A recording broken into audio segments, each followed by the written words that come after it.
All right. Welcome, everybody on YouTube, everybody on Discord. And I just realized that people moved on my screen and that kind of broke OBS here. So I'm going to try to fix that real quick.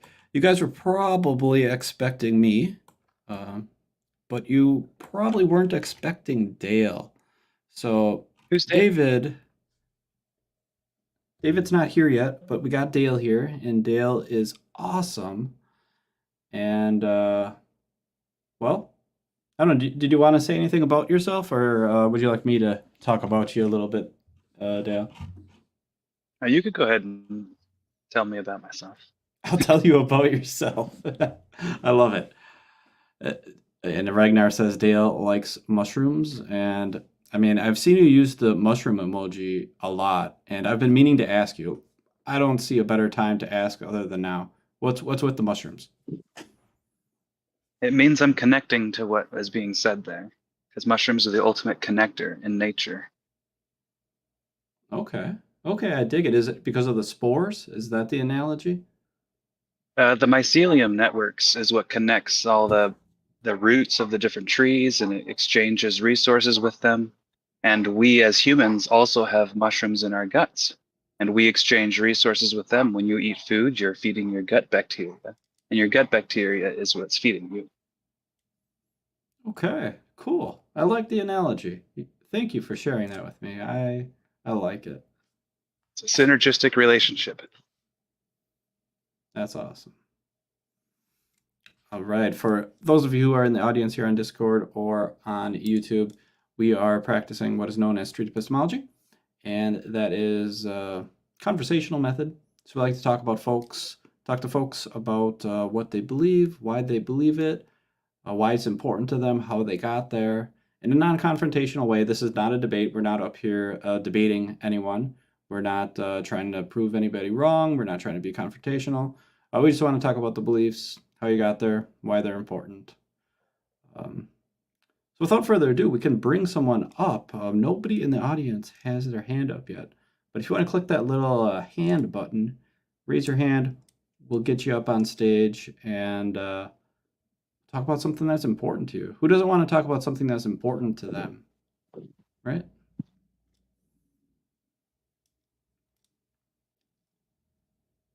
All right, while we wait for someone to raise their hand, and also the people who are watching on YouTube or X, there is on X. There's no link, so never mind. You guys just miss out. But the people who are watching on YouTube, in the description there is a link to this event, so you can click on that and join, and then we can talk to you as well. But until we get there, what I've been trying to do recently is I've been trying to integrate a nonviolent communication into my street epistemology practice. And I don't know if I've done it very well yet, anyway, but I've been trying, and I think I'll get there someday. Dale, do you want to talk a little bit about nonviolent communication? You seem to be the expert on that. And I am not an expert. Just would like to start off with that. To me, you are. I have spent a few years thinking about it and applying some of its concepts in my life, and therefore it might seem like I'm an expert to somebody who this concepts may be foreign to them. But it's a perspective of viewing understanding in terms of what is motivating us to behave in the way we are, what motivates people to behave the way they do. If you can understand why they're trying to do something, you can connect with them because you also try to do the same things done. We're all humans. We all live on the same planet. Yeah. Okay. Yeah, Any questions about that? that sounds about right to me. Um, why is connection something that is important? Why should we strive for connection? Well, evolutionarily speaking, we evolved in tribal states where we are part of a group, and cooperation in a group helps bring about better survival. And therefore, we have adapted a psychological desire or compulsion to find belonging in a group for safety and for security and to find a mate. A few other things probably. Okay. Exchanging of resources.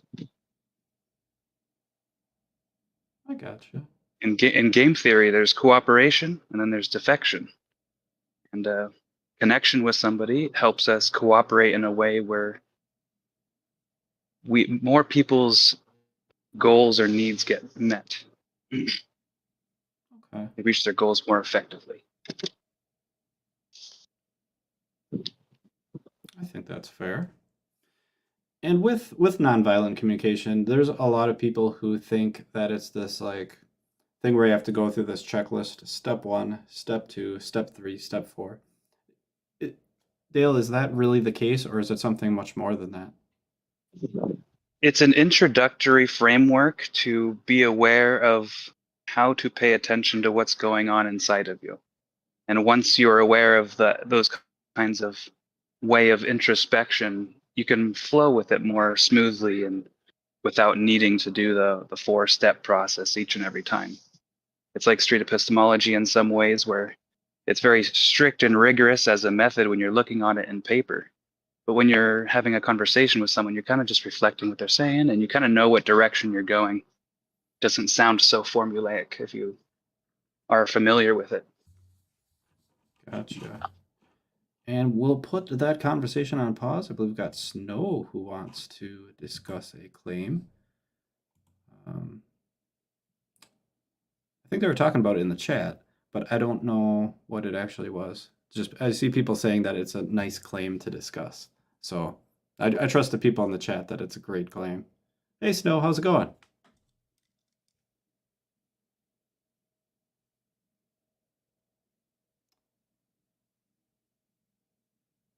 Probably getting her mic all situated or something. Something like that. Just wait a minute. There we go. Hey Snow. Okay, is it working now? Yeah, we can hear you loud and clear now. All right. So I have a very interesting claim, and I've been dying to talk to you about this. So my claim is that I believe that death with dignity or physician-assisted suicide should be legal everywhere in the world. Okay. Death with dignity. What was the last part of that? Physician-assisted suicide. I cannot say the word physician, even though I just said it. Is it okay if I substitute the word doctor? Sure. Okay. So I will get tongue-tied on that, I promise. Okay. So we got death with dignity, doctor-assisted suicide. You think that should be legal? Is that what I heard? Correct. Everywhere. Okay. So, legal everywhere. All right. And how confident are you that death with dignity, doctor-assisted suicide should be legal everywhere? I'm very confident. I believe that it's important for us as humans to understand the trial and hardship that other people go through. Part of this is, we do this currently with animals that we have. When they've reached the end of their life or they have cancer or terminal illness, we're willing to put them down in a dignified manner to help so that they don't go through immense amounts of pain. When I think about humans not doing this, it really kind of disheartens me, because we should care about each other enough to know that it's okay. And if the person is confident and has gone through the process, then they should be given the option to be able to end their life. Okay. Okay. I think what I'm hearing here is that you are very, very confident that this is the case. It's something that's really important to you. You said it was very important. I think you said that there was like trial and hardship, but this is something that we kind of like do with our pets and animals. And what I think I'm hearing, and you can correct me if I'm wrong, I'm kind of putting it in my own words. what I'm hearing is you like have this empathy for these people and the animals, of course, that we kind of currently do it with. And what I also heard was that you were like sad when people believe the opposite, when people believe that there should not be death with dignity and doctor assisted suicide should not be legal. It sounds like that really saddens you. Did I get all that Hmm. about right? Yep, that's correct. Okay, terrific. So with this doctor assisted suicide, is there ever a situation or a scenario that would make a doctor assisted suicide not okay, or is there any exception? So currently, right now, the way it stands is it is legal in some places. You have to go through an extensive process. You have to have a psych evaluation and have, I think, 2 or 3 doctors sign off on the process. Um, where it stands currently is if you have less than, I think it's a year to live, they give you the option, but it's not legal everywhere, right? And a lot of people have problems with this in the aspect of like religion.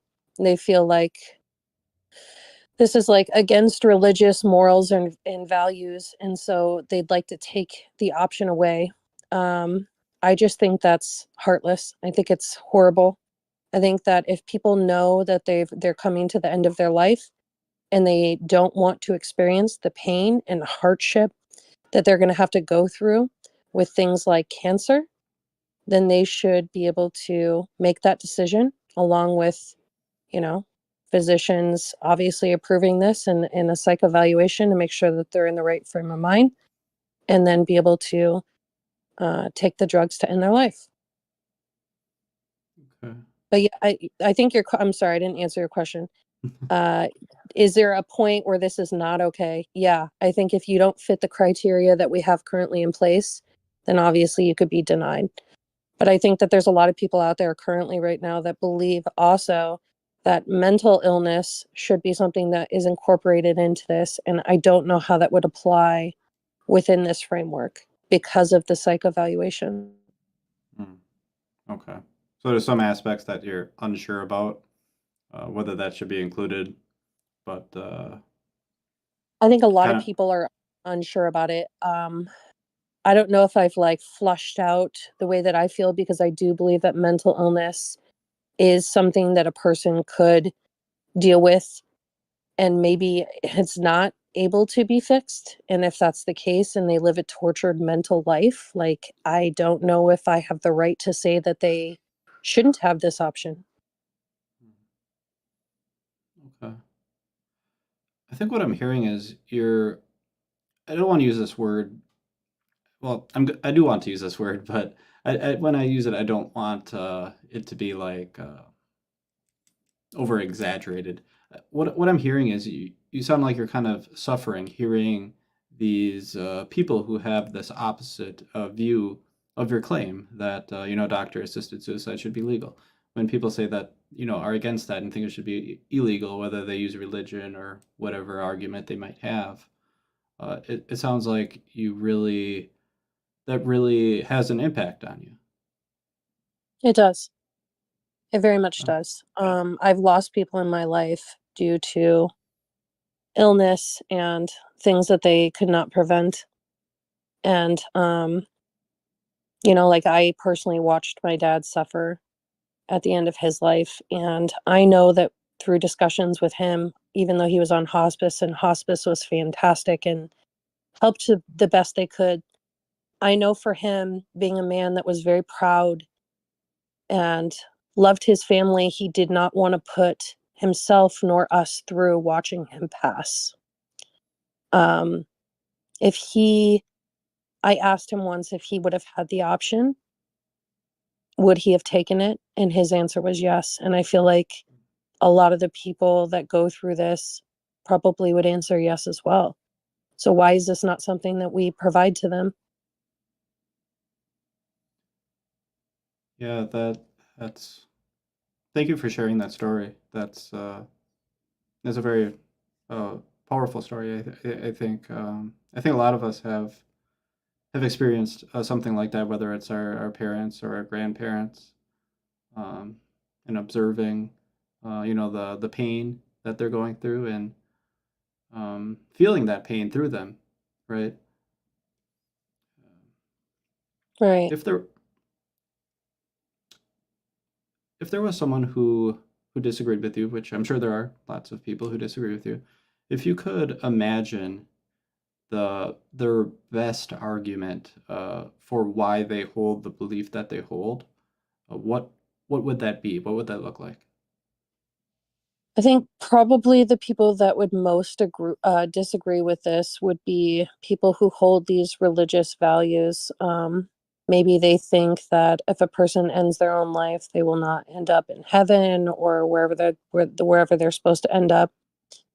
I think morally, maybe someone who hasn't gone through the experience of losing someone in that manner may not be able to look at the empathy that's needed in order to give this to someone. But at the end of the day, like it strictly comes down to the fact that um, whether you're religious, right? Like that person is that person, and they're going to have to make amends with whatever God is their God. And if they've chosen this, that is their choice.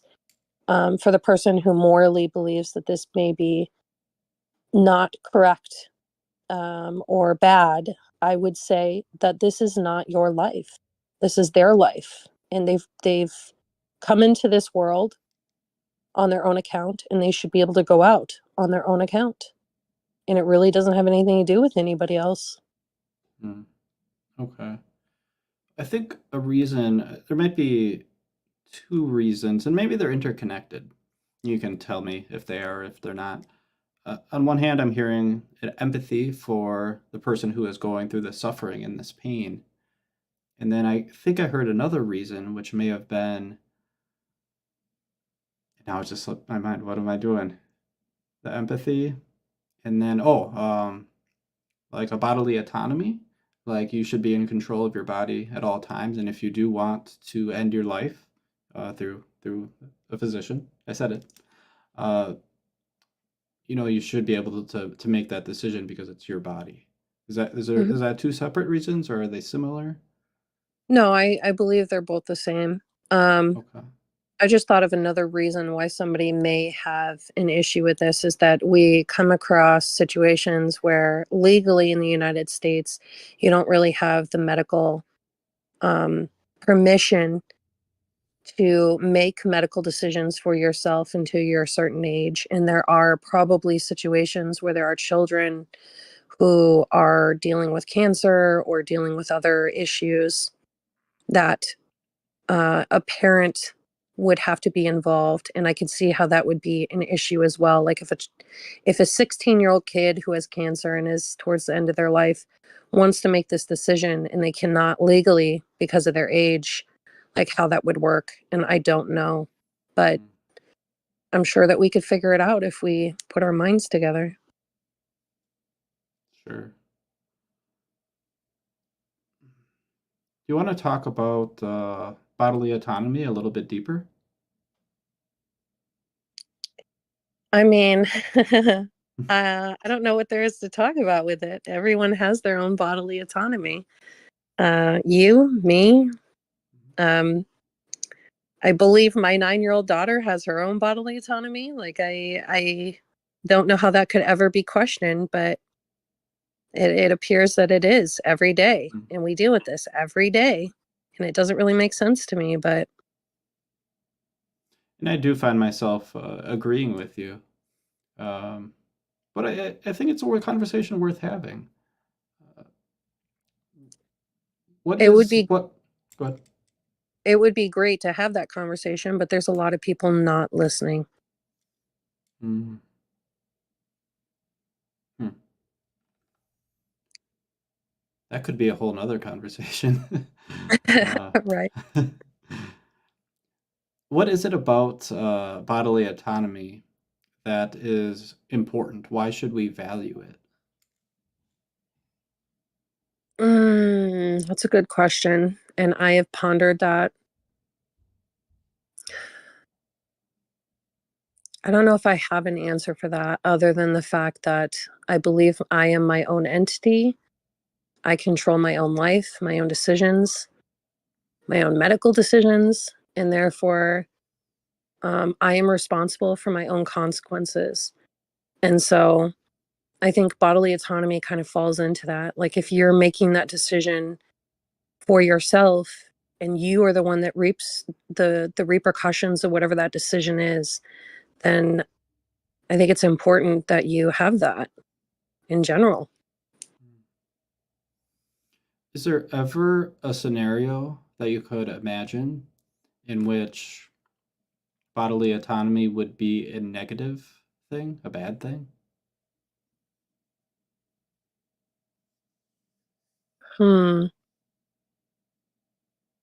I struggle with this, Pierce.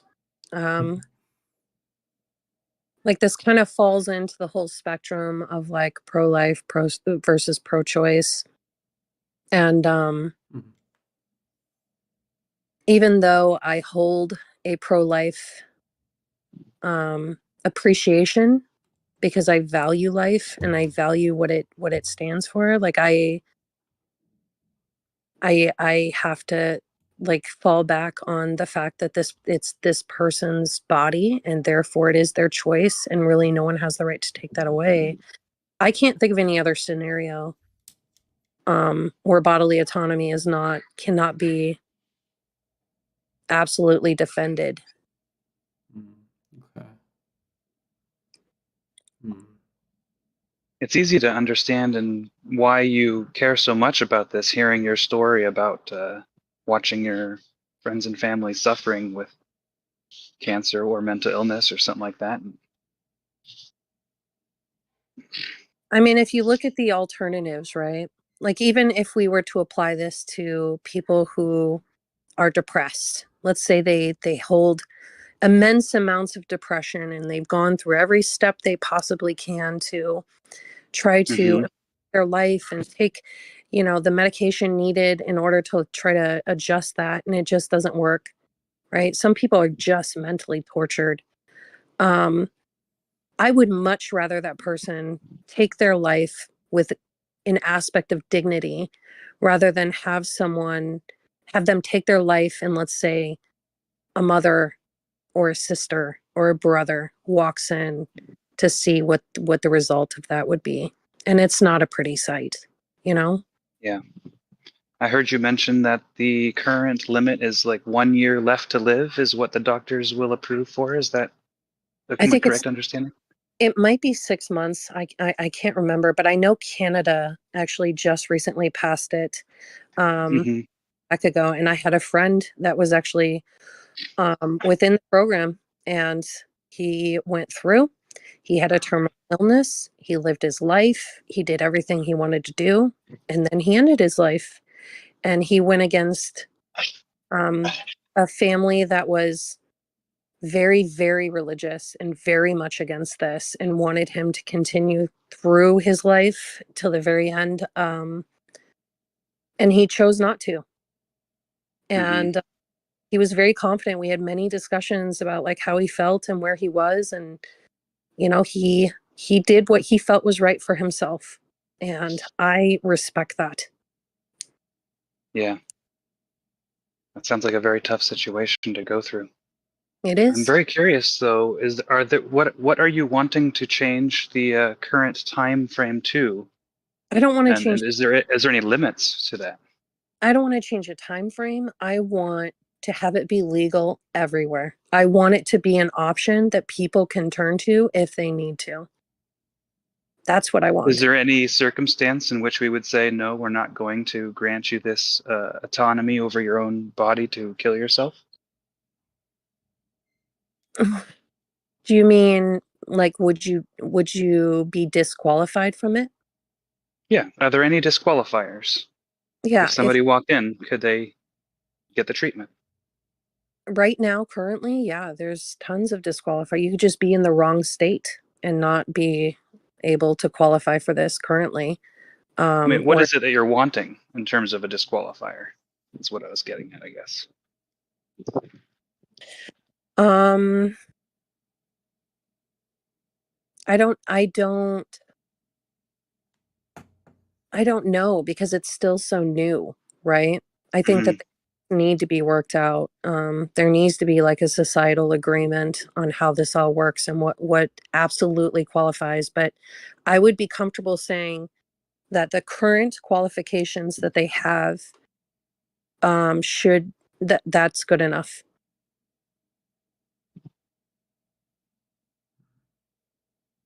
The current qualifications are good enough for you? In my opinion, yeah. So what is it you're trying to accomplish with talking about the qualifications as they stand? Like I said, I just think it should be legal everywhere. I think you should be able, I think this should Oh, be okay. available in any state, in any country, to anyone, no matter where you stand in society, no matter how much money you have, it should be legal for everyone. Gotcha. Thank you for answering that. hmm I think that's all I got. I'm sorry. I think that's all I got too. Before we let you go back down to the audience, how do you think this conversation went? I think it was good. I hope that, the people that are sitting there listening to this right now, whether you agree with it or don't agree with it, I hope it gives you something to think about and maybe look into if you don't know much about it, because I am very, very passionate about this subject. And I hope that it gains more traction, is talked about more, and that we can figure out how to make this accomplishable. You know what? I want to ask one last question. I want to do one last thought experiment. I gotta get Alan involved because it's my thing. Uh, so imagine an alien, and he's coming to Earth, first time being here. Nice guy. Lands a spaceship down. Doesn't know anything about people. All he knows is alien things, and that's not much, right? And he hears us talking. He's tuned into the live stream on YouTube, right? And he wants to know if doctor-assisted suicide should be legal everywhere, and he doesn't know how to figure that out. What is the best way for Alan to make that determination? How should he figure it out? I would just ask Alan that if he were in this situation himself, or a loved one were in this situation, would would he want this option for them? Sounds like you should use empathy. Yep. All right. Thank you so much, Snow. This was a great conversation. Absolutely. You guys have a great night. You too. All Yeah, right. thank you for coming up and sharing. Yeah, that was great. That's fantastic. All right, if anybody else wants to come up and take the stage, you have to raise your hand. We will bring you on up. Where did we leave off, Dale? We were talking about NVC, nonviolent communication. And I think we're getting somewhere interesting, but I don't remember where it was. Yeah, well, with regards to the most recent call, it could be seen that there's a compulsion to do something about a problem we see.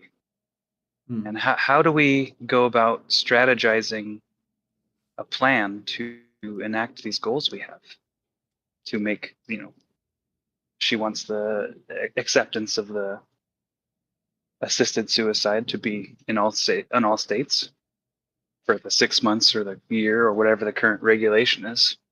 How would we go about doing that?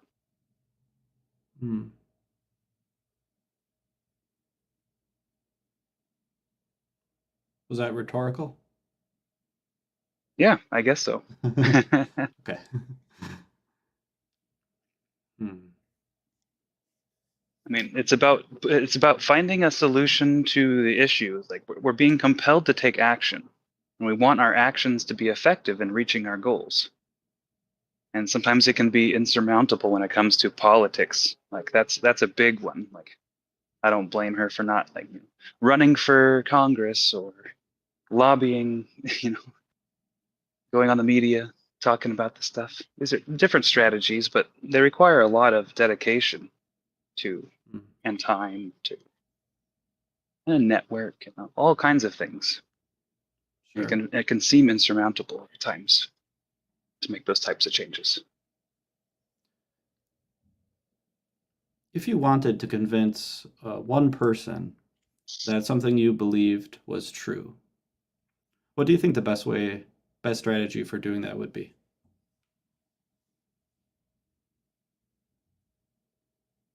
Seek first to understand, then to be understood. So try to understand where they are in terms of what their understanding of the situation is. And when they feel understood for what their interpretation is, then they would be more likely to be open to hearing what your interpretation is, kind of modeling a listening behavior. And there's a reciprocity there.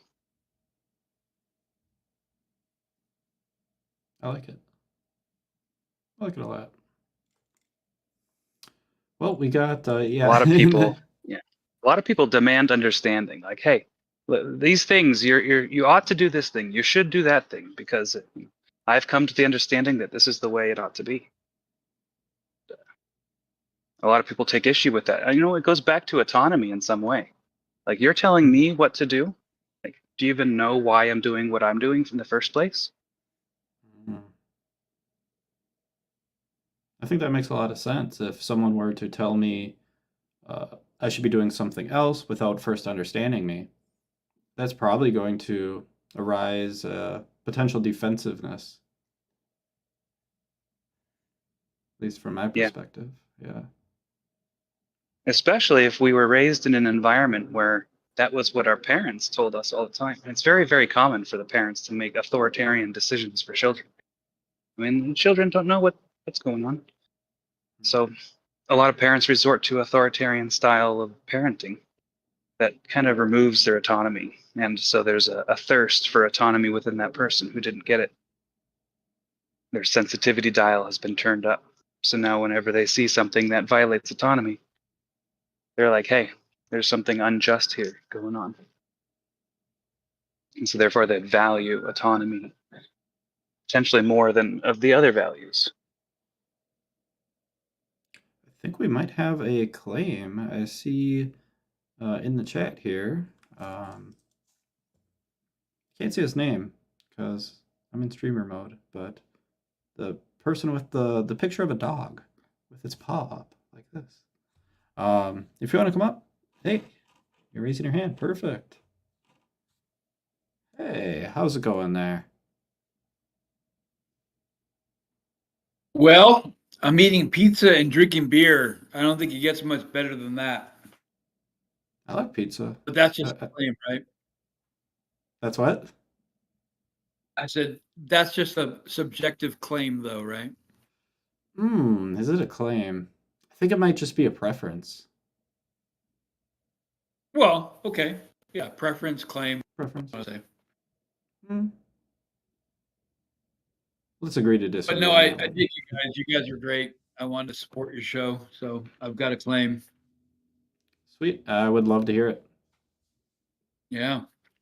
So, I mean, what I'm about to discuss is not to take away those who do believe in a god or gods. It's just, it's important to realize that this discussion / statement, making a claim God exists, we have to agree that it's a mental concept. Otherwise, how else does it exist? Okay. I think what I'm hearing is your claim would be God is a mental concept? Yes, that is true. Okay. And when you say mental concept, I'm envisioning it being like this is just something that are in the minds of humans. Is that what you mean? Yes. Yeah. Okay. So kind of like a fantasy, is that kind of what I'm hearing? Just thoughts? Well, I mean, I wouldn't want to downplay it to just a fantasy. It's like, I mean, it's been constructed as a theology to follow and live by, right? So it's more than just a fantasy, right? Okay. Like so it's kind of like a lifestyle, is that kind of what I'm hearing? Sure. Yeah, that's a good way to say it, Pierce. Okay. So it's something that is in the minds of people. It's a lifestyle. Are you saying that it doesn't actually exist? Yeah, I don't think this God has any ontology to it, right? Okay. Okay. So, with regards to it being a mental concept, does is it that this is strictly a concept, or is it that like this God exists like literally inside of the minds of people, or is it like strictly a concept? Well, the way I understand it, without us as Homo sapiens thinking agents, we would not be having this conversation about the existence and debates about whether or not this God does exist, right? So it's without us, we wouldn't have a concept of this God, as far as I understand. Hmm. Okay. So I think what I'm hearing is you're saying that without humans, Mhm. this a God concept couldn't even exist. So it's something that humans invented. Yeah. Okay. Prior to us living on this planet, I don't think the other animals that walk the earth had a envision of a god, right? There is there is some speculation that Neanderthals and other Homo category species did some things that may conclude they believed in something of a godlike, right? However, those are, as far as I understand, higher thinking mammals versus mammals of, like, say, dolphins and whales and things of that like, right? Okay. And how have, or let's back up a step. How confident are you that this is the case? Mm. I'm highly confident. Just with the error of judgment, being that I'm a fallible human being, I would say 99%. Okay. 99%. So 1% for some margin of error in case you happen to be mistaken. Okay. Exactly. Yes. And and how have you come to this 99% confidence?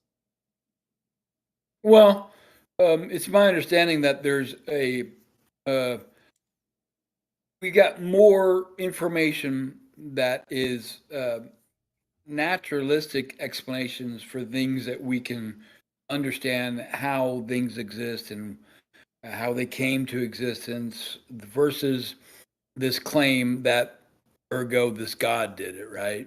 We don't really have much information to back up the claim that God did it, other than um, you know the written gospels, the Bibles, and personal revelations and personal experiences, right? Okay. When you do say God, are you envisioning, excuse me, are you envisioning a specific God or are we talking about all gods? Well, when I say God, I'm going by the definition of many theists that I've spoken with. The creator of all things that exist, this um, uh, all-powerful mind that exists, and the um, the prime mover, the the intelligence behind our existence, that kind of a God, whether it be a Christian God or any God they want to call it, right? It's something Hmm. that is outside of space and time, yet it's able to react with space and time. I find that kind of Mm-hmm. interesting. So, Okay, I think I got you. Uh, yeah, yeah. so your claim is this creator of all things outside of space and time is a mental concept. You're 99% confident that this is the case. And I think what you told me, you can correct me if I'm wrong here, is that you've come to this conclusion because of the knowledge that we have as humans have come to about how things came to be. Right. Okay. And can you give an example of one of those things? Well, you want to talk about the development of our planet, the development of our universe as far as we know it, or even evolution as we know it, right? There's What, many. whichever, whichever you think is the strongest case. Well, we could just say just the basic information we have for understanding how our planet developed, right? There's much data that we can gather that there was nothing with intent that caused the development of our planet. We now, with the advanced technologies we have, actually witnessed planets develop, and we can understand it, and it can be explained through naturalistic explanations. Then the fact that this planet, yes, granted, all the numbers line up to where it's, I call it luck, and luck is something that happens, right? The fact that this planet lines up with just the right calculations, that's primed for life to develop, and life developed on it. And evolution explains how our life developed, right?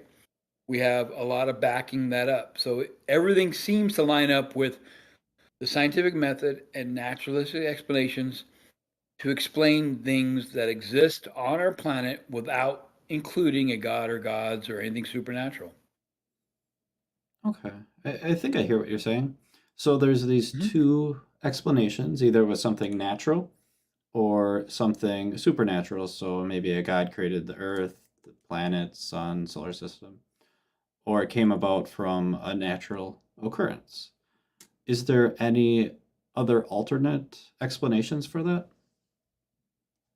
The only alternate explanation that I've come across is God did it, and it's just God the gaps kind of thing. Like I can say I don't know for certain that the naturalistic explanations is the most 100% guaranteed answer because we are fallible. We could be mistaken. However, we have yet to see anything to challenge that claim, other than people saying it's this God, and there's nothing to back up the claim of the God that did it. Right. So Hmm. until that occurs, we're going to stick to what we got. If there was a claim of a god, and instead of it being something where uh, first he created the planet, and then the forest, and then this animal, and then this animal, and then humans. Instead of a story like that, if it had been like this god created the Big Bang, for example, and then that dominoed everything else. Would you be still at 99% confident that the god that I described is a mental concept? Well, yeah, you're still making a mental construct concept that the God caused the Big Bang, right? Hmm. So I don't know how um, that could be demonstrated to convince me that it was a God that caused it.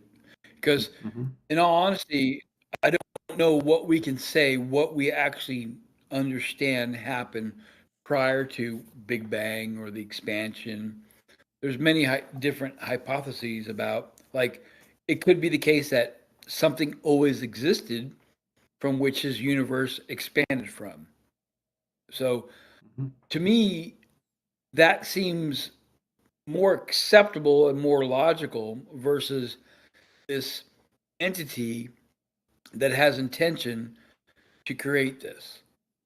Mm. So I don't Okay. that is what's not necessarily uh, grasping. I can't grasp on that concept, to be honest with you. Okay. So I think what I heard here was I described this god and it kind of being before the Big Bang, creating the Big Bang, and you said that that would still be a mental concept, and I agree with you. I just totally thought of that just in my head. Uh, Exactly. is and then I think you elaborated, and I think you kind of got to this that that could be a possibility, but then there is this other possibility that somehow before the Big Bang there was kind of always an existence, I think is what I'm hearing. And Yeah, that would kind of be like a natural explanation, right? right. So like there's Okay. this theory, the theory of thermodynamics, that energy is something that's understood that can neither be created nor destroyed. So if that theory is actually true, then what existed always was energy. And therefore, I guess we could say that energy is the thing that was necessary for our universe to come into existence, right? Mm. And there's nothing to demonstrate energy has intention. It's kind of like a brute fact, right? It does what it does and it is what it is. It's kind of like our reality, right?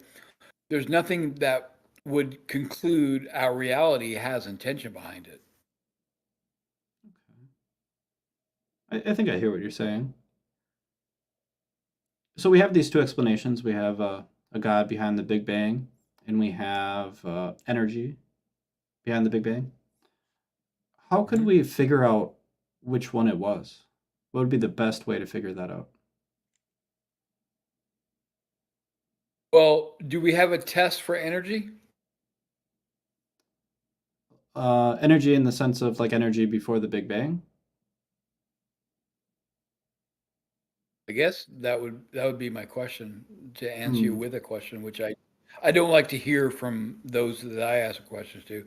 So I would say, um, if energy can be tested, then whichever it may be, whichever way we can find out what is testable would give us the best answer. So if we have the capability to test for energy prior to Big Bang or the expansion of the universe, then that would be the most viable way to discover, right? So what is it that we have to test for quote unquote a God? Hmm. With so I think I hear what you're saying. I think you're saying that there's no way to test for a God, and I can't think of one. Um, and then are you saying that there is a to test to see if there's energy before the Big Bang? Is that what I'm hearing? Yeah, I that's Hmm. beyond my scope of understanding. I don't know if there is. Okay. I would presume that currently we do have a test to measure energy currently. So if we can understand, like somehow, some way, they came up with the theory that energy is something that the theory of thermodynamics is something that cannot be created nor destroyed. So it sounds like energy always exists. And I've heard of this concept of quantum. Is it quantum theory or like, yeah, the quantum realm, where the heck it is? That's physics. It's beyond my understanding. Me too. And so yeah, exactly. It's one of those things. Um, those sound like concepts and thoughts and ideas that can be tested and verified versus just inserting a God, as far as I understand. Quantum mechanics, yeah. Thank you. Someone put in the chat. If you were to come to an understanding that there is not an actual way to test this energy from before the Big Bang, how would that affect your confidence? If there's Would not a test to test energy, Mhm. well, I think my confidence wouldn't change because if we have a verification that we can test energy currently, my confidence level would remain the same, as far as I think. Hmm. Help me wrap my brain around this. I'm having difficulty understanding. So, I'm talking. Maybe I didn't make this part clear. I was specifically talking about the God before the Big Bang Hmm. versus like the energy. Uh, so I think you have a level of confidence that it was energy before the Big Bang instead of this God. Uh, if there was not a way to test whether it was energy, and there was also not a way to test whether it was the God, there's just no test whatsoever. Your confidence would remain the same. Is that what I'm hearing? Only because of we have the capability of testing energy currently, as far as I understand. Okay. Okay, so we can test energy now and come to some sort of reading and kind of see where it goes and whether it depletes or kind of stuff like that. Exactly. Okay. Okay. I- If this is a weird hypothetical, but if we couldn't test energy, if we stuck a fork in the outlet and we didn't get zapped, uh, hmm what would that do to your confidence? Would your confidence shift then? Yeah, if we were left with a big question mark, I like to say that because you have that behind you. Um, then yeah, my confidence would decrease a little bit if we had a lesser understanding of what energy is. So yeah. Okay. Dale, I saw you unmuted yourself. Were you itching to get in? Yeah, I have a couple questions, but it might take it a different direction. I find it interesting that the claim is there is no God. And I heard several reasons given, like there's perfectly good explanations and there's no evidence for God. I'm curious, what is this belief important to you, JCC? It's only important to me when it comes to matters of uh, these ideologies affecting society that do not hold the belief of this God, especially when it comes to the biblical God, when they use it to instill rules, laws, and regulations upon society, right? So what I'm saying is like the God that those who hold a belief in it is purely a mental concept construct. That's I mean I'm not denying people have a belief. This belief they have supports their ideology and it helps them uh, cope. It's a great mechanism for coping for the ups and downs that life throws at us. Right. I don't want to take that away from anybody by no means. However, when it's something that those who hold that belief system and they want to um, enforce that belief system upon those who don't have it, that's where we have a problem. So yeah, this is just a conversation about God is a mental concept construct, and that's my claim, and that's my thoughts. Yeah, so I'm hearing that you think that God is a mental construct, that you Right. think that other people who do believe in God are using it to cope with something that they're struggling with in their life, maybe suffering, who knows, comfort for mortality, stuff like that, right? Right. Exactly. What are you, and you said you were suffering from them grouping together in order to enact policies which impacted you in some way? I wouldn't say me directly. I'm hoping it does not because I have a 15-year-old daughter, and the fact that we live in a state in which um, what I consider a medical necessity for a woman to decide whether to be pregnant or not is considered illegal past a certain point, in which I find um, kind of nonsensical because it's at the 6 week period, and most women don't know they're pregnant at that point in time anyway. So it's not fair to do that. And Roe v. Wade is something that I think personally, and probably others can back me up, got changed because of religious ideologies. Yeah. Hmm. So in that regard, yeah, it does kind of affect me personally. And I'm hoping my daughter is, you know, never put in that predicament to where she has to leave a certain state in which she lives in to take care of her desires and wants not to be or wish to be, whatever the case may be. Yeah, I think that's the trickiest situation that we're in, is that the majority of the people in this country, if we're in the United States at least, are Christian, and in a democracy, it is kind of like a majority kind of vote kind of situation. And you said something interesting, which was that you don't want to take away someone's religion. Yet your Right. claim was that there is no God. So are you? What is? How do you reconcile that behavior with your desire to not take away someone's religion? Please don't misunderstand me. I don't want to take away someone's belief in this God. The belief is exactly what it is. It is a belief, and a belief is um, a part of knowledge. It's a subject of knowledge. It's a part of knowledge. It's not necessarily true.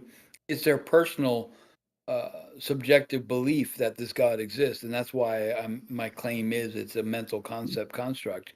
Because I don't think there's anything that they can demonstrate that there's any ontos to this God.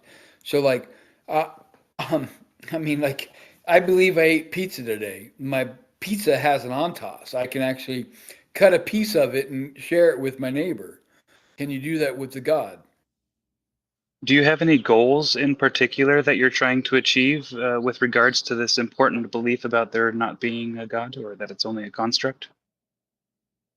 Um, I guess along the lines of I have no problem with people having that belief as long as they're not trying to enforce it upon others who don't have that belief, and for it to be something that affects policies and regulations in societies, that there's no need for the God ideology to be a part of this decision making process.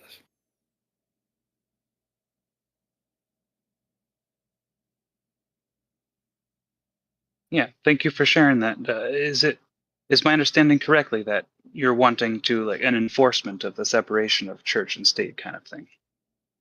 Exactly. Yes. And I think that's the strive and the goal of our society, of our country, and yet I find it hard to say that we are actually obtaining that goal, because there's many areas that we can demonstrate that that is not the case, because we've allowed this belief system to affect changes in our policies. Are you engaging in any activities that would further these goals? Look, sorry to be blunt, Very, but what are you doing to solve the issue that yeah. you are wanting solved? I like the fact that you're putting me on the carpet. I've signed some petitions, but to be honest with you, I'm not a big uh, advocate for promoting this, because I'm not very political. Uh, I'm not a very engaged individual in that regard. Hmm. Are you wanting to be more engaged, or is it just that you aren't right now? I would like to, if I get motivated. However, what's most important to me is that I have conversation with my 15-year-old daughter in regards of these situations, for her to be able to make the choices on her own and not allow for things like this to affect her decision making process. Okay. So I'm hearing that most of your motivation seems to come from protecting your daughter from these kinds of dangers you see in society. Yes, yes. It's a very loving thing to hear from a parent. So, Oh, thanks, man. I appreciate that. Thank you. so I hope that you are doing, you know, protecting your daughter. Are you Yeah. finding strategies to be able to protect her from the Christo-fascist state? Yeah, we have a lot of these discussions, and she's already made a decision that she's not going to uh, live in this state when she's more independent, and possibly not in this country, which is kind of sad. We love America. She says quite often Canada looks pretty good. However, it's just so damn cold. Yeah. So is your confidence in your protection of your family at a point where this belief is no longer impacting you personally? Yeah, it's pretty high.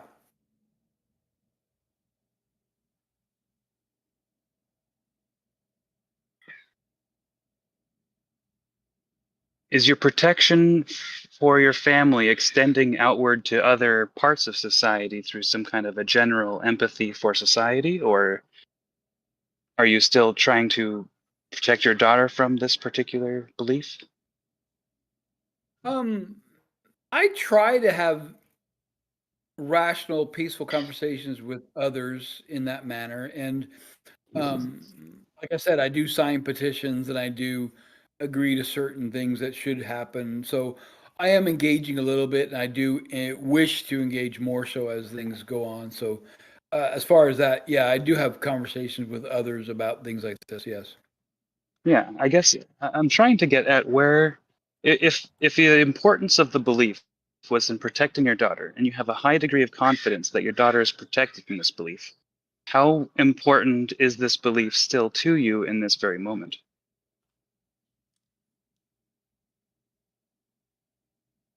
Oh, it's very important that in a cordial manner we can have cordial,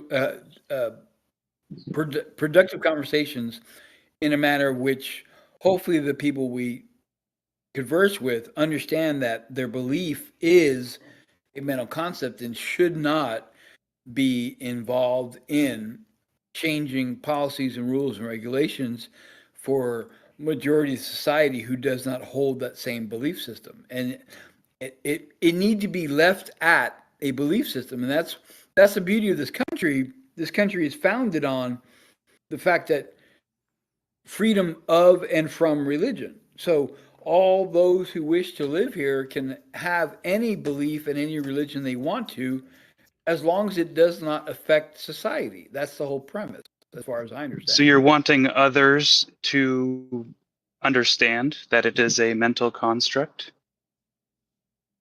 Yeah, I wish that Would could that be the include case. Christians? Yes. Sure. Yes. Okay. If a Christian learned that this was a mental construct, how do you think that would affect them? Well,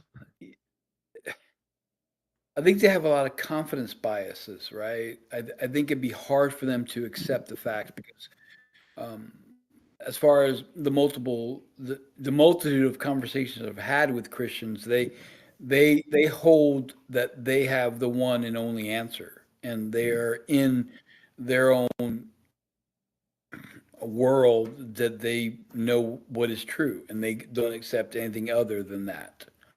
So, And that impacts you in a way that because you're caring about them in terms of they're using that to cope with something? well, when you say care, I mean, I'm happy for them in regards to that they find comfort in life.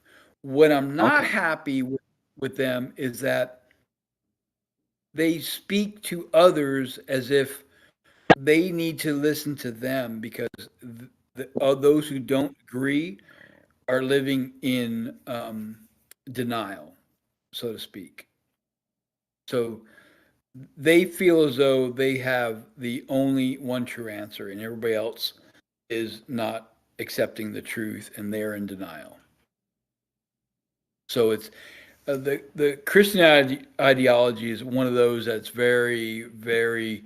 Not that I'm a person trying to convince others to change their mind, right? Just like what the whole Isn't premise that of what you were wanting, though? Aren't you wanting no, other people to understand that it's a mental construct? um, I can see how you understand that from my claim. Um, However, I would like people to be more open to the possibilities. What they think might be the case, they can be mistaken on. The whole premise of SE, like, how do you know what you understand to be true is actually true, right? So that's the whole point. So, Yeah, like, and you I want even them to say, hold some kind of a intellectual humility. sure, exactly. Like, I always say, I could be mistaken. However, until I'm demonstrated to be mistaken, I'm going to hold my stance. So the same should be understood by those who think and believe what they have as a Christian is the one and only truth. If they can be honest and say, "Hey, it's possible I could be mistaken," then that's a great point. That's humbling. That's understandable. Mm. You said an interesting couple of words there in terms of should be. They should Hmm. be critically evaluative of their reasoning in order to come to similar conclusions to what you've come to. It sounds almost like a prescription of what they ought to value in their life. I like how you worded that. I wouldn't want to put should on anybody, and if I've done that, I think I've misspoke. It would be best to accept the possibility that they can be mistaken. The same as if I accept I can be mistaken. How confident are you that it would be better to come to the realization that God was a mental construct as opposed to a real entity? You repeat that again? How confident are you that it would be better for someone to accept that God is just a mental construct and not their actual real God? Well, if it's demonstrated to be only a mental concept, I think it would be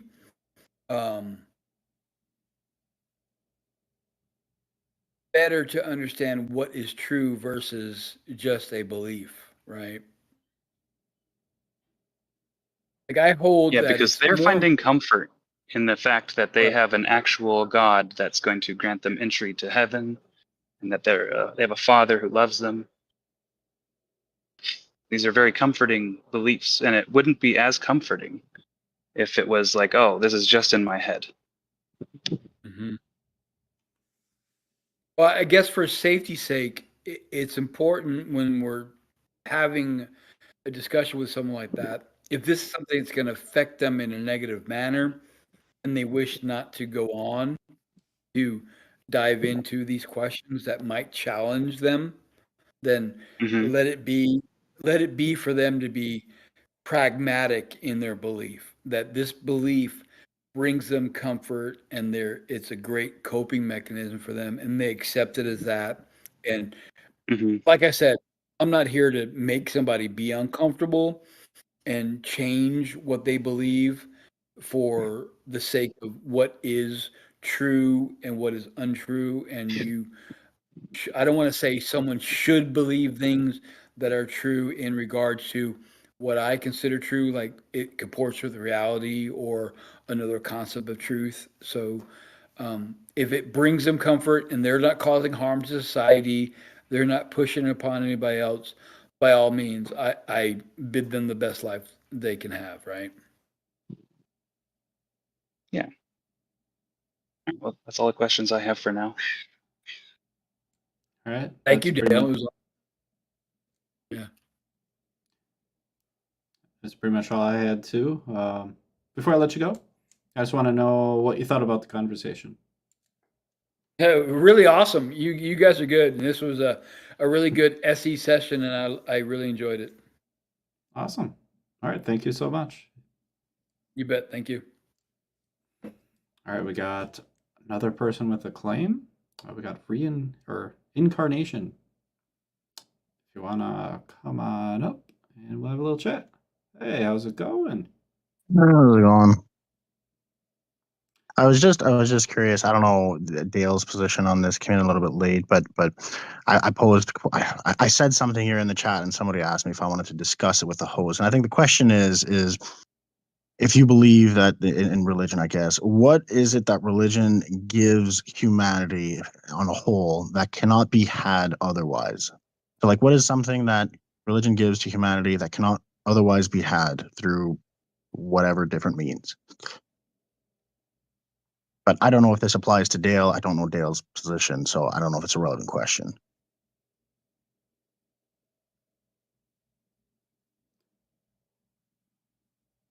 Yeah, it's an interesting question in terms of how relevant is that belief. Yeah, so I think the question would be is there something that religions give us that can not otherwise be attained throughout or without religion? And if yes, what is that? And I guess that would be a positive I got a check couple mark. answers that could be like, instead of a Yeah. question form, to question you, since you asked me a question. Sure. I'll answer with I think that certainty is one thing that religions offer, that other systems that aren't religious can't offer. Certainty in what? Certainty in God existing, certainty in knowing where you're going after you die, certainty in knowing that there's a purpose to your life. Wouldn't you argue that that's more of a faith? Because there wouldn't be any certainty built into those beliefs, right? They would just they were their beliefs, right? They're Well, they predicated use on faith to faith. come to their certainty. Okay, so how would you be certain that there would be a God or even an afterlife? Well, I am not specifically certain in a God or an afterlife, but I can imagine somebody who would be convincing themselves that they are certain of it and act as though it is certain. Yeah, Because sure. the sales rapper says, immortality, bliss, and your dead son is going to greet you again in the afterlife. But Very what's the comforting purpose? thoughts. Right, but what would be the purpose of attributing some sort of value to a life after death?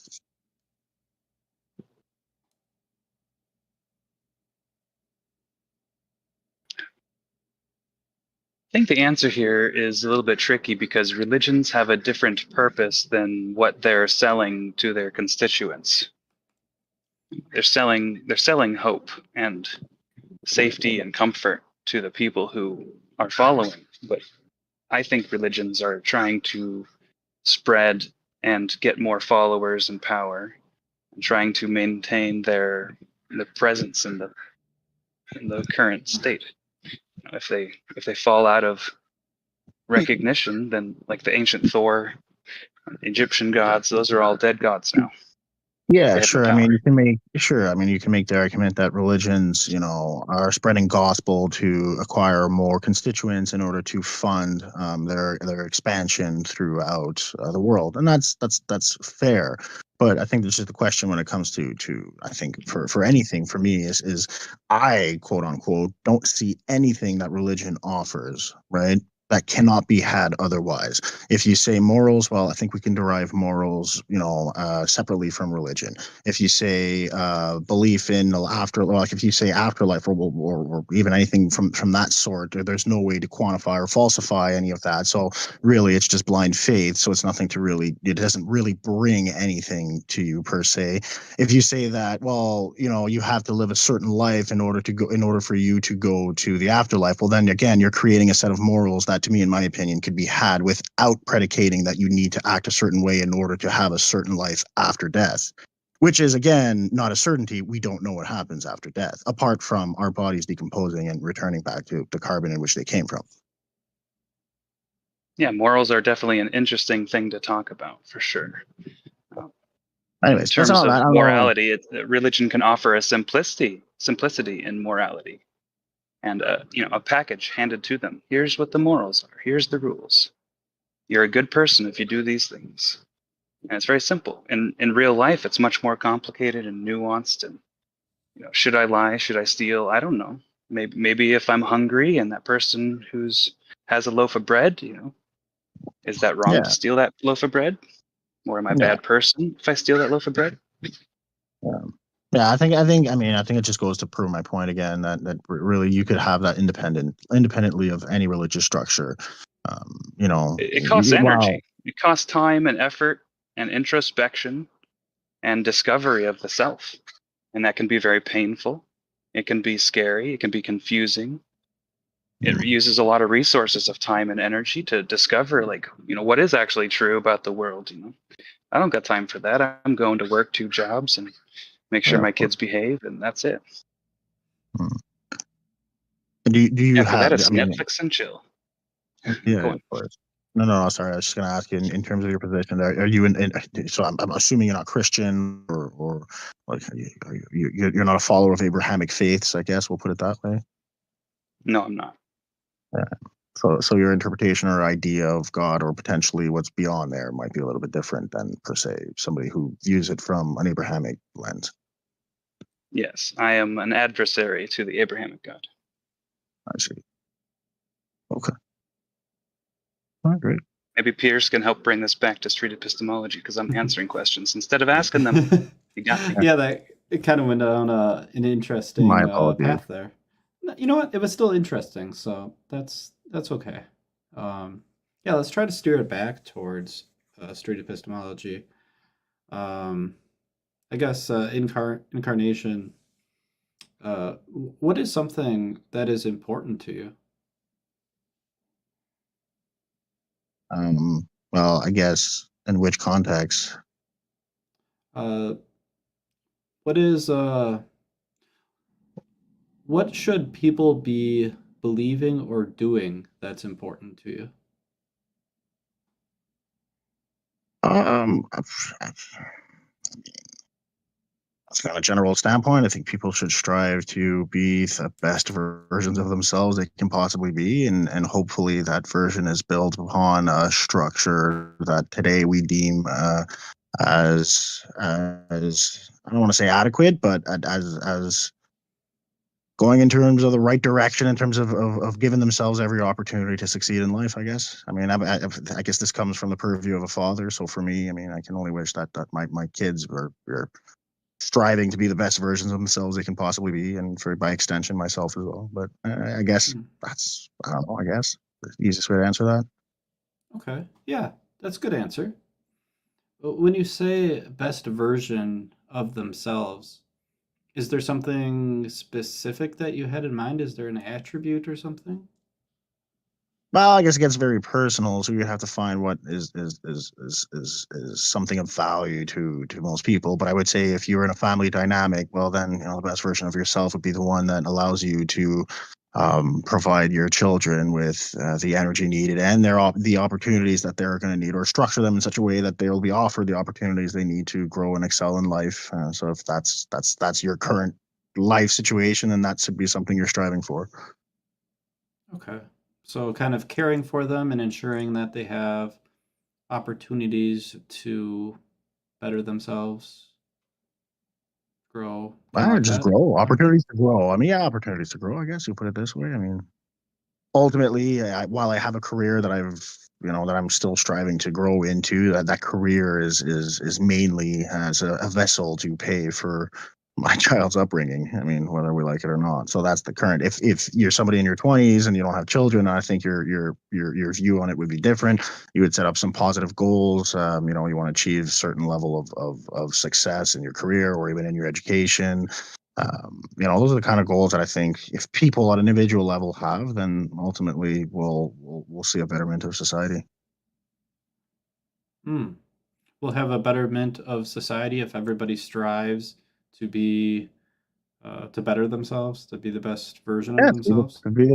yeah, exactly. And in their application of their energy, whether it's at work, even if it's a job they don't like, if they strive to be the best at that job, usually good things will come. So if you apply this little nugget to most facets of your life, I do think you know good things will come. And I don't think anybody wants to be a bad employee or a bad student or a bad child or a bad parent. So if you're striving to be good at any of those things, I think you're doing good for society. Is there any exceptions to that? Can someone be striving to be the best version of themselves, but have a negative or bad outcome? Yeah, of course, that would be subjective in terms of what society deems as bad. But of course, to that person, that could be the right thing. But overall, from a societal standpoint, that could be the wrong thing. Which is why, as a society, we try to set some structures in terms of what we expect of our constituents within a given society and hope that they can succeed within those parameters. Hmm, okay. So it's really about those parameters that be the best version of yourself, but within those parameters. Well, let's put it this way. I mean, if you're a society of pirates and you're striving to be the best pirate, well, you can be within the context of that society the best pirate, but over the on the overarching aspect of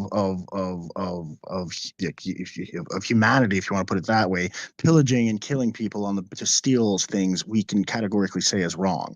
So if you are striving to be the best at the wrong thing, of course you can categorically say you're doing something wrong.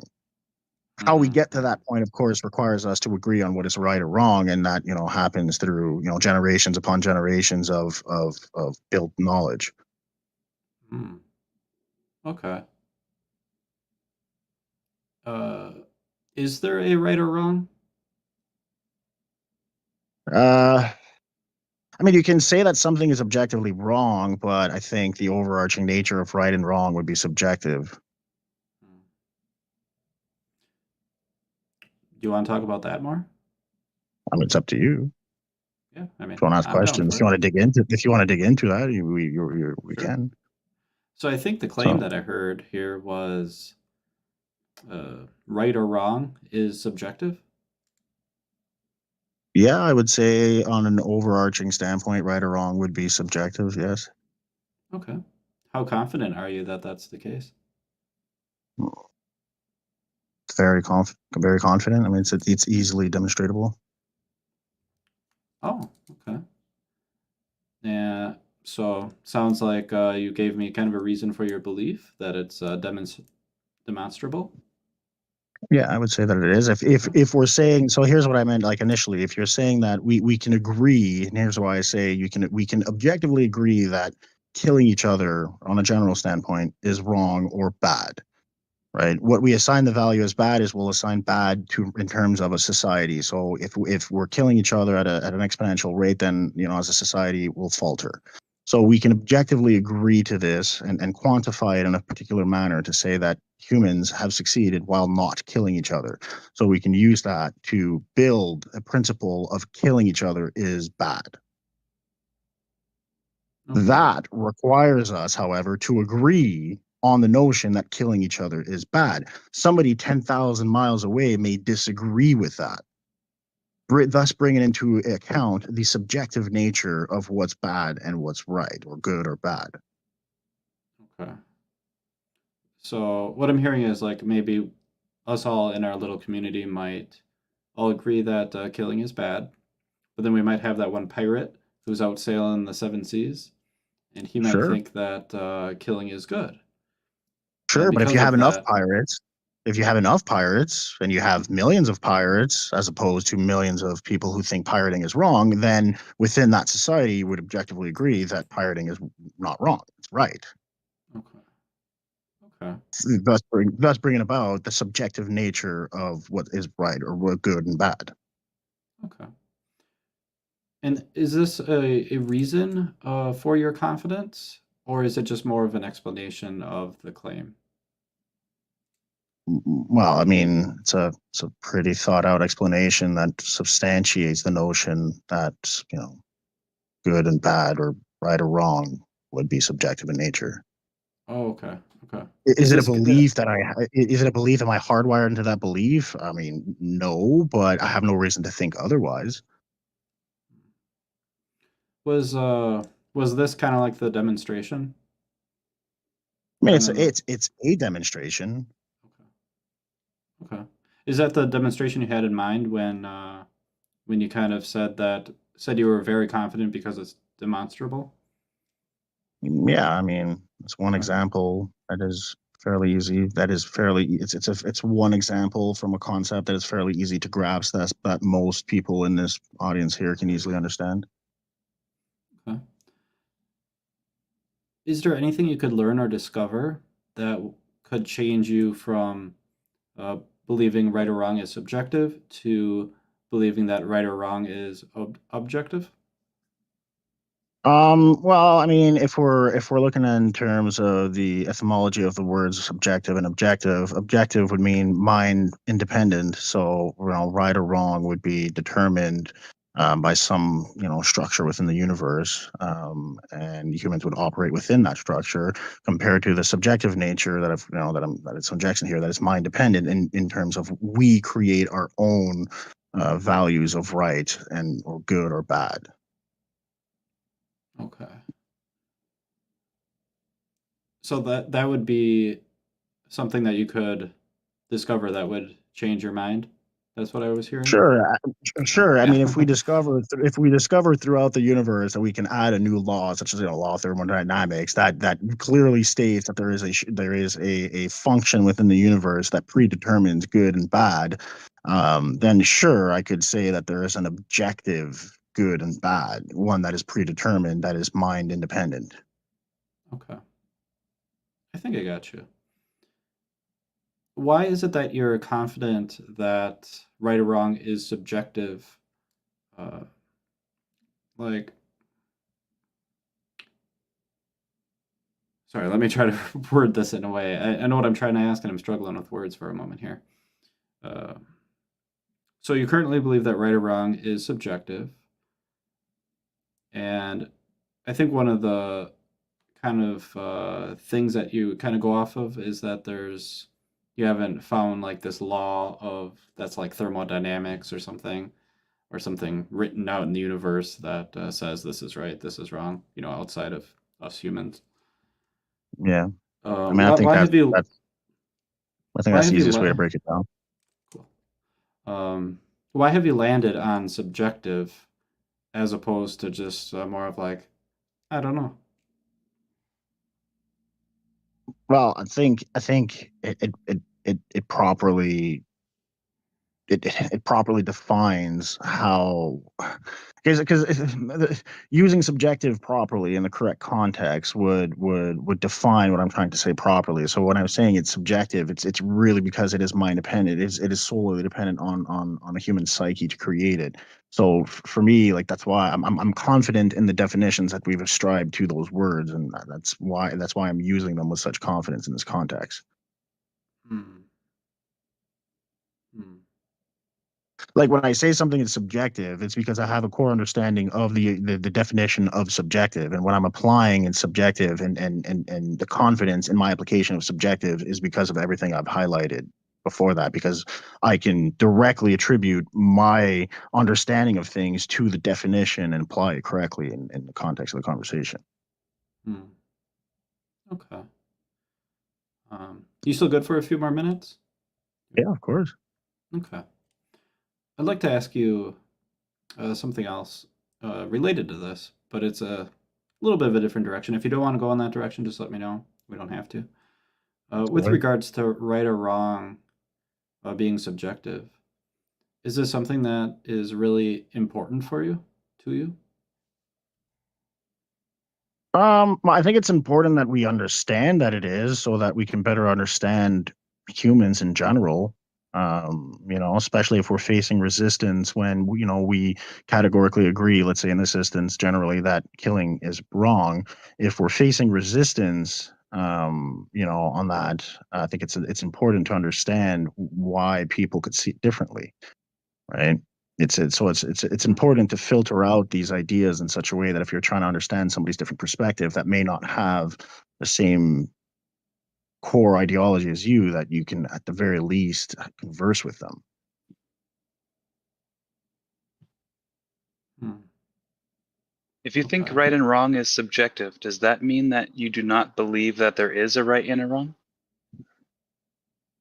Well, objectively, no, there is no right or wrong. Again, I think that right and wrong is a social contract that we've made amongst each other to define right and wrong. And we might not fully agree on what's right and wrong, which is why we discourse on what's right and wrong. But generally speaking, we can agree on certain core facets, on certain underlying things, such as killing is wrong, rape is wrong. Like these core things, I think we can put an objective nature to they are wrong. So you think that some things that are right and wrong can be objective and some things are subjective? So again, the nature of it right and wrong is subjective in that it requires humans to agree on what is right or wrong. However, within that framework, I do believe that humans can objectively come to the conclusion using analytics and quantitative analysis that right and wrong can be applied objectively in certain contexts, such as rape, murder, or and beyond. So in so much as we agree to something being wrong, then we can have objective standards to measure how to prevent that thing from happening. Exactly. What happens when people disagree about what is right or wrong? Well, then it depends on the legal structure of whichever piece of land you did the right or wrong thing. So, Right or wrong according to whom? to whoever is adjudicating the piece of land that you did the thing that is quote unquote right or wrong. And is this a thing you want to see more of or you want to see less of? Well, I think it's important for localized communities to be able to decide what is, generally speaking, right or wrong. But I don't think we should allow, let's say, a remote community in the United States or Canada, as an example, to decide on amongst of themselves that murder is okay.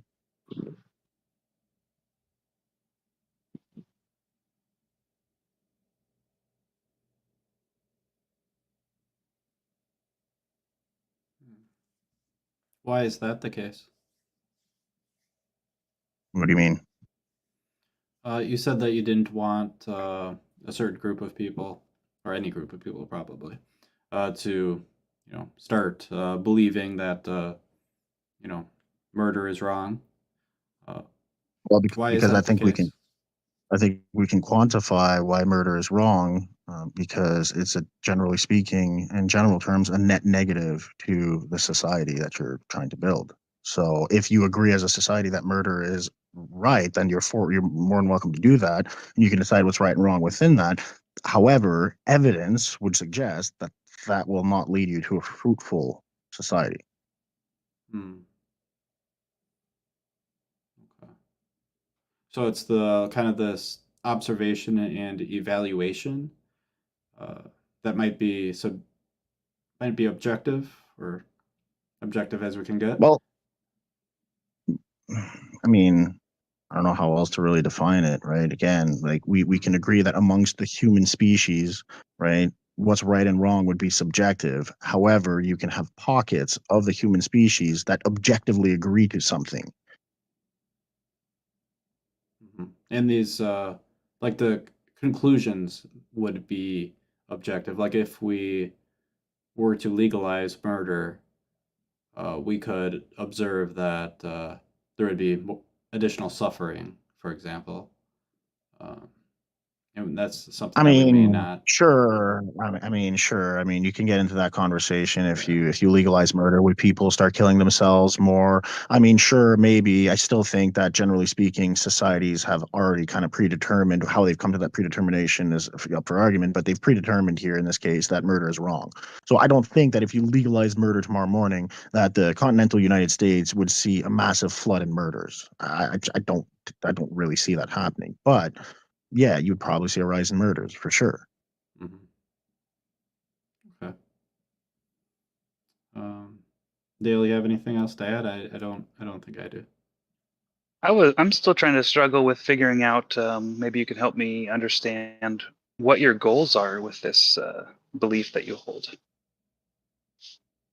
I don't have any goals apart from personal goals, right? I mean, I started off by saying that I think each individual should strive to be the best version of themselves, and if each individual does that, then I think it'll be a net positive for society. That doesn't necessarily need to be any goal to how I think or why I think this way. That there's no end result apart from just having just a basic or core understanding of how things are. But I Are would you still say wanting to contribute to other people's in this way? in which way? To help them understand the nuances of subjective morality. Sure, if they're interested in it, but I certainly wouldn't go jump to somebody and say, "Hey, by the way, morals are subjective." It's not really conversations I would entertain with people who aren't Mm-hmm. wanting to have that conversation.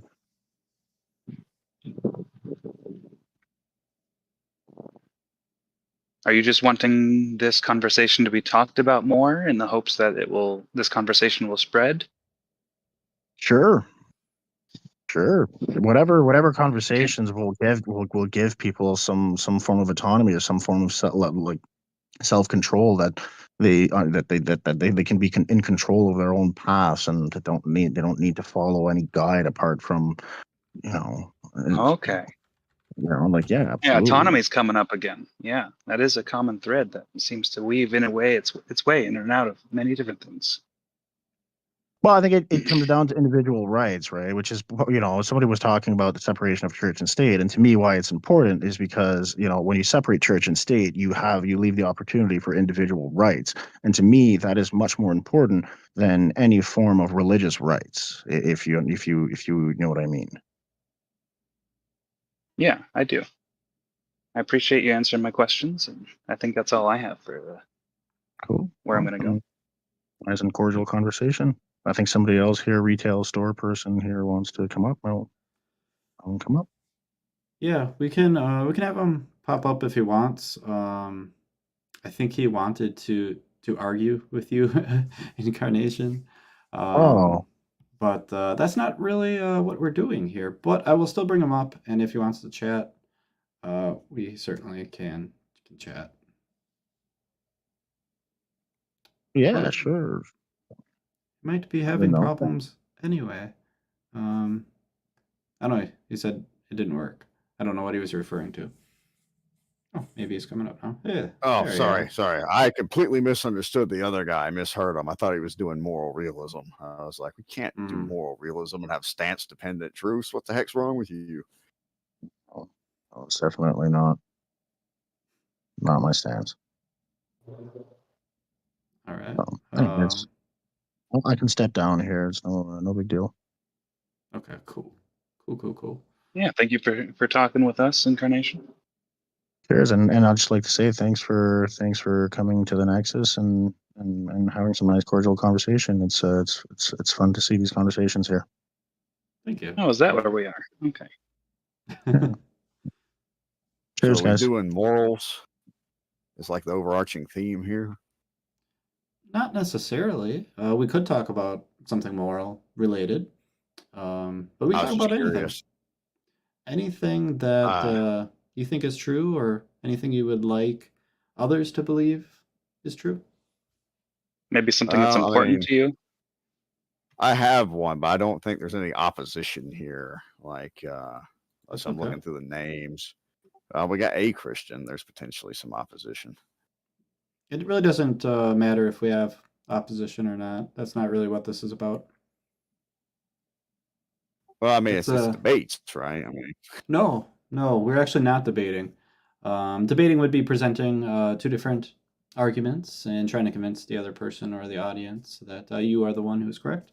We're actually not doing that. We are trying to explore beliefs and explore epistemology of what gets you to that belief, why you believe what you believe. So I guess I will not do the thing I was going to do. But I guess generally, if you're going to like have an epistemology, it's ultimately going to reduce to like a few like mentally approved of like foundational beliefs. If you attempt to justify them any further, you're necessarily going to get some kind of circularity. Can you give an example, maybe? Yeah, let's say you ask me to justify how I know there's a dog, and I go, well, I'll use my eyes, and you say, well, how do I know I used? How do you know your eyes tell you something? You're gonna have to say like, oh, I deduced it, and then you're gonna ask, well, how did you deduce it? How do you know deduction works? How do you know like your powers of conceptualization work? And once you get that foundational, any answer you give will like involve your powers of conceptualization, and therefore will be circular reasoning.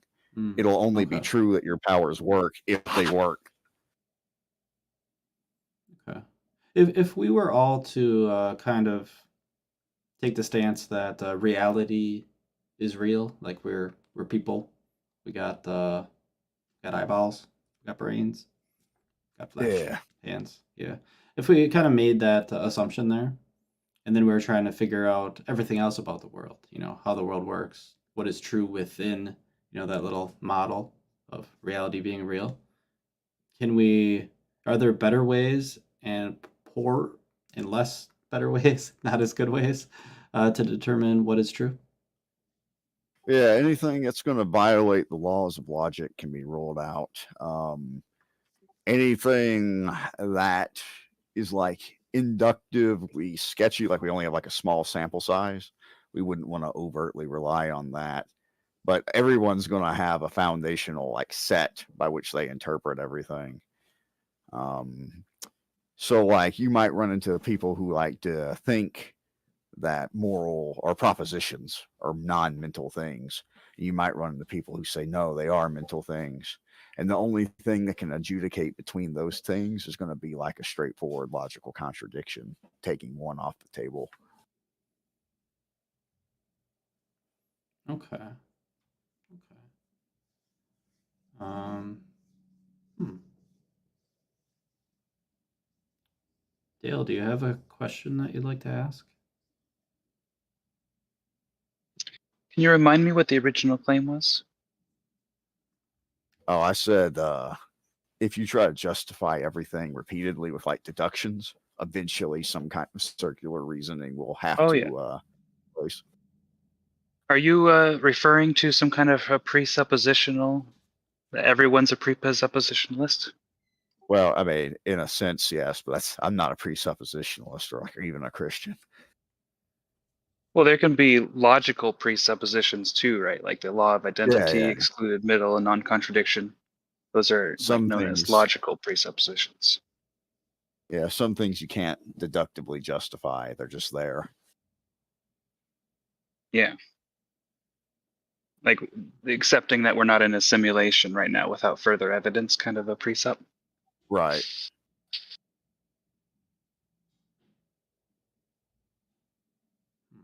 And you're saying that there's no 100% certainty way to demonstrate anything that's not, it doesn't have a presuppositional basis for its premise. Well, I think you can't do it through deduction because it'll just be circular reasoning, right? Like, Is there a way that we could do it, or is that the best we got? I think you can maybe show like contradictions, but even that's going to like rely on the assumption that like logic is real. Like, I just think everyone has the same basic starting assumptions, and that's why humans can work together. I don't think you can get any more. There's literally nothing in all the world that can fix the problem, not even a god, because the second he interacts with your mental faculties, he's just another mental experience you're having, right? And you can't, any justification will involve the usage of some kind of mental power.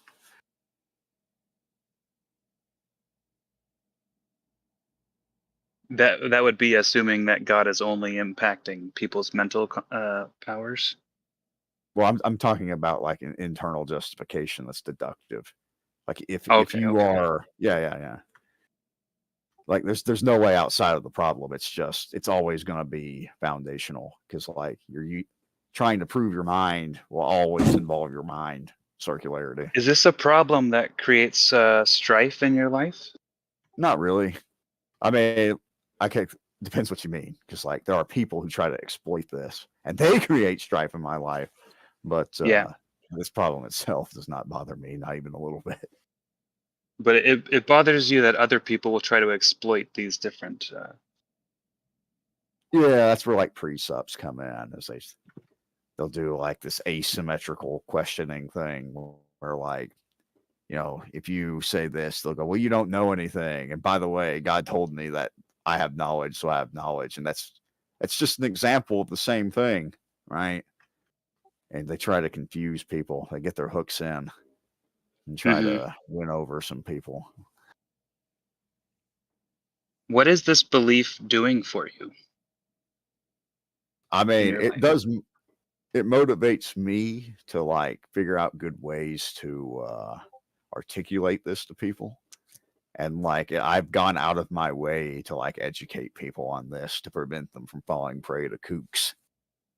Okay, so you're wanting to educate people to protect them from these societal presuppositionalists who try to take advantage of people. Yeah. Yeah. A noble quest. How fare thee?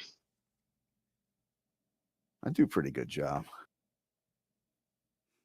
It actually does Nice. like disturb me though, because I have obsessive compulsive disorder, and it mainly revolves around like people deliberately acting in bad faith and misunderstanding or mispresenting your statements. Yeah, I can understand that.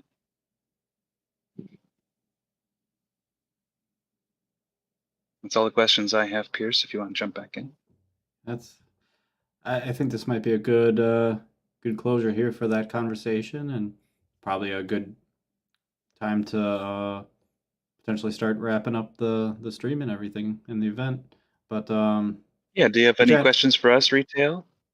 Nope. Or I okay, mean, can you cool. change my name back to Slinger? That's a I question. don't have that power here. I'm sure somebody can. Hopefully somebody can. I'm sure they will. Yeah. All right. Well, yeah, thank you for talking to us. And thanks to everybody on Discord for hanging out so long. Everybody on the streaming platforms, on YouTube, on X, on David's channel, even though David wasn't here, still streamed to it. So, David fans, thanks for having me, I guess.